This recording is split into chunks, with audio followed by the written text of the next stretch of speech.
Bobby Chemmanur international Jual. കരിമ്പുഴയിൽ പുഴയിൽ കുളിക്കാനിറങ്ങിയ 3 വിദ്യാർത്ഥികൾ മുങ്ങി മരിച്ചു. കരിമ്പുഴ കൂട്ടിലക്കടവ് ചെറുകിട പാലത്തിന് സമീപം പുഴയിൽ കുളിക്കാനിറങ്ങിയ ബന്ധുക്കളായ 3 വിദ്യാർത്ഥികൾ മുങ്ങി മരിച്ചു. ചെർപ്പുളശ്ശേരി കുറ്റിക്കോട് പരേതനായ പാറയ്ക്കൽ മുസ്തഫയുടെയും റാബിയത്തിൻ്റെയും മകൾ റിസ്വാന, മണ്ണാർക്കാട് കൊടുവുളിക്കാട് ചെറുമല അബൂബക്കറിൻ്റെയും സുഹറയുടെയും മകൾ ദീമ മെഹബ, പുറ്റാനിക്കാട് കൊടുവാളിപ്പുറം പുതിയ വീട്ടിൽ ഷംസുദ്ദീൻ്റെയും നബീസയുടെയും മകൻ ബാദുഷ എന്നിവരാണ് മരിച്ചത്. 3 പേരും സഹോദരിമാരുടെ മക്കളാണ്. ഇന്നലെ വൈകിട്ട് 5:30 സംഭവം. ബാദുഷയുടെ പിതാവ് ഷംസുദ്ദീൻ ജോലി ചെയ്യുന്ന കൃഷിത്തോട്ടം സന്ദർശിക്കാനെത്തിയതായിരുന്നു ഇവർ. ഇതിനിടെ തോട്ടത്തിനോട് ചേർന്നുള്ള പുഴയിൽ കുളിക്കാനിറങ്ങി. പുഴയിൽ അടിയൊഴുക്കുണ്ടായിരുന്നതായും കുട്ടികൾക്ക് ഇത് അറിയില്ലായിരുന്നെന്നാണ് പറയുന്നത്. ഒഴുക്കിൽപ്പെട്ട കുട്ടികൾ നിലവിളിച്ചോടെ സമീപമുള്ളവർ ഓടിയെത്തുകയായിരുന്നു.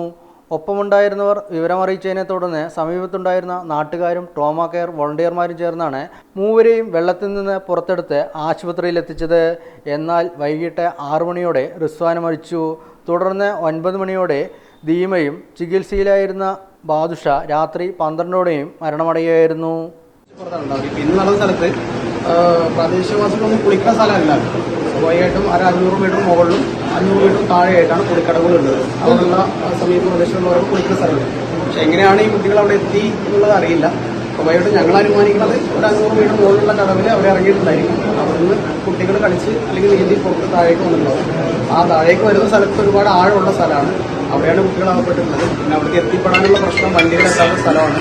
ഒരു ഏകദേശം ഒരു 5:30 മണിക്ക് ഈ അത്യാവശ്യം സംഭവിച്ചിട്ട് ഒരു 5:45 ഒരു 5:50 ആയിട്ടുണ്ടാവും കുട്ടികൾ അവിടെ നിന്ന് പെട്ടെന്ന് തന്നെ ഹോസ്പിറ്റലിലെത്തി. ഫസ്റ്റ് വന്ന കുട്ടിക്ക് കുഴപ്പമില്ല, ചെറിയ ഇതുണ്ട്. രണ്ടാമത് വന്ന കുട്ടിക്കാണ് ഇപ്പോൾ ഈ പെട്ടെന്നുള്ള മരണം സംഭവിച്ചിട്ടുള്ളത്.